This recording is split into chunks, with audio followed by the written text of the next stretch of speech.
साथियों, स्वागत है आपका फिर से एक बार। चलिए आज एक बात करते हैं फिर से। आज देखिए 15 तारीख का डेट में बीटीएससी की तरफ से एक नोटिस आया है। इस पे करते हैं हम लोग चर्चा, क्योंकि अभी हर नोटिस आवश्यक है आईटीआई वाले और डिग्री डिप्लोमा सबके लिए। चलिए बात करते हैं यहाँ पे। इसमें यह साफ बताया गया है कहाँ का आपको एक्सपीरियंस चलेगा और कहाँ का नहीं चलेगा। तो सारे डाउट इस वीडियो में होंगे क्लियर, देखना है आखिरी तक। देखिए श्रम संसाधन विभाग यहाँ यहाँ पे ये जो आया था आलोक नोटिस 12 से 18 तक जो डॉक्यूमेंट वेरिफिकेशन चल रहा है वो सब लिखा हुआ है, ठीक है।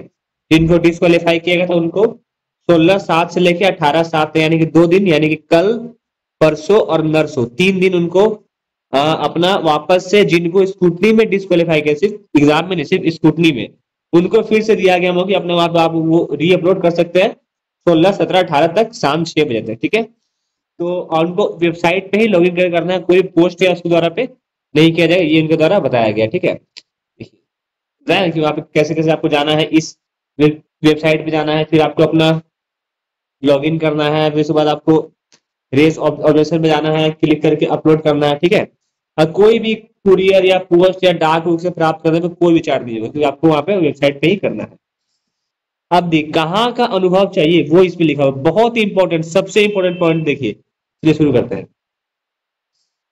ऑनलाइन योग्यता संबंधित साक्ष्य के अतिरिक्त अन्य किसी माध्यम यथा ईमेल, निबंधित डाक, कुरियर आदि से प्राप्त आवेदन पर विचार नहीं किया जाएगा। वो तो खत्म हो गया। यहाँ पे विज्ञापन में एक खंडिका में वर्णित अनिवार्य अनुभव अंतर्गत संबंधित उद्योग में कार्यरत नहीं अथवा संगत तकनीकी अध्यापक प्रशिक्षक के रूप में कार्यरत नहीं होने अथवा संबंधित उद्योगों के सरकार से उद्योग के रूप में मान्यता प्राप्त नहीं होने के कारण वैसे अनुभव प्रमाण पत्र को अमान्य कर दिया गया है। साफ लिखा गया है कि जो सरकारी मान्य यानी कि जिनका जीएसटी नहीं है, ठीक है। अगर कोई आप कोई दुकान में काम करता है, उनका अगर जीएसटी नहीं है या कंपनी ऐसा गवर्नमेंट के नजर में वो रजिस्टर्ड नहीं है, चाहे वो स्टेट हो चाहे सेंट्रल, लेकिन होना चाहिए, नहीं है तो आपका जो है उसको मान्य नहीं किया जाएगा, ठीक है। और आपका सेम रिलेवेंट फील्ड में नहीं है तो भी आपको जो है वो मान्य नहीं किया जाएगा, ये लिखा हुआ है आप, ठीक है। और देखिए अभ्यर्थी द्वारा प्रस्तुत संबंधित उद्योग संस्थान को सरकार के उद्योग के रूप में मान्यता प्राप्त होने के साक्ष्य के रूप में निम्न साक्ष्यों का मान नहीं किया जाएगा। अगर ऐसा रहे तो मान नहीं, क्या क्या पॉइंट लिखा गया वो बताया गया आपने। जीएसटी निबंधन को उद्योग के रूप में मान्यता प्राप्त होने का प्रमाण नहीं माना जाएगा। मतलब यहाँ पे ये लिख देखिए, अगर सिर्फ उस दुकान का जीएसटी करता है ना तो वो उद्योग है, ये बात को नहीं माना जाएगा, ठीक है। आपको उद्योग के रूप में काम करना है, ठीक है। अगर कोई कंपनी बना तो कंपनी में सिर्फ अगर उस पर जीएसटी है तो उसको माना नहीं जाएगा, ठीक है। और क्या है, बिहार शॉप इस्टेब्लिशमेंट एक्ट के अंतर्गत निबंधन को उद्योग के रूप में मान्यता होने का प्रमाण नहीं माना जाएगा। यानी कि जो शॉप है, जो इस्टेब्लिशमेंट एक्ट के द्वारा जो भी छोटा बड़ा दुकान है, उसको भी नहीं माना जाएगा। यहाँ पे लिखा हुआ है साफ साफ, संवेदक लाइसेंस, कॉन्ट्रैक्टर लाइसेंस के अंतर्गत निबंधन के उद्योग के रूप में मान्यता होने का प्रमाण नहीं माना जाएगा। यानी कि जो कॉन्ट्रैक्टर में जो काम करते हैं, मतलब कि वो नहीं, अगर कोई लाइसेंस लेके, मतलब कोई अगर कोई शॉप खोला है, कुछ खोला है, मतलब उस वो कॉन्ट्रैक्टर लाइसेंस को नहीं माना जाएगा, ठीक है।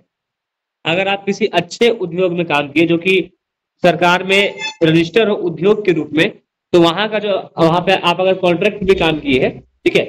एक होता है कि आप वेंडर के थ्रू काम किए हैं तो वो भी सही है, लेकिन एक होता है कि आप बस ऐसे ही वेंडर आपको बस काम पे लगवा दिया और कुछ आपको वहां पे रजिस्ट्री के रूप में आपको वहां पे कुछ भी नहीं है, तो वैसे को नहीं माना जाएगा, ठीक है। अभ्यर्थी के ईपीएफओ कटौती का विवरण को अभ्यर्थी संस्थान के उद्योग के रूप में सरकार से मान्यता होने का प्राप्त नहीं माना जाएगा। अभ्यर्थी के ईपीएफओ कटौती मतलब अगर उसका सिर्फ पीएफ कटा हुआ और सिर्फ वो अपना पीएफ लेके जाता है कि मेरा पीएफ कटा हुआ है, विवरण लेके जाता है संस्थान को उद्योग के रूप में सरकार का मान्यता, मतलब अगर किसी से सिर्फ पीएफ कटवा ले, बोले मेरा हम इस उद्योग में काम किया और मेरा पीएफ कटा हुआ है, तो सिर्फ पीएफ कटने के बेस पे वो उद्योग है, ये बात को नहीं माना जाएगा।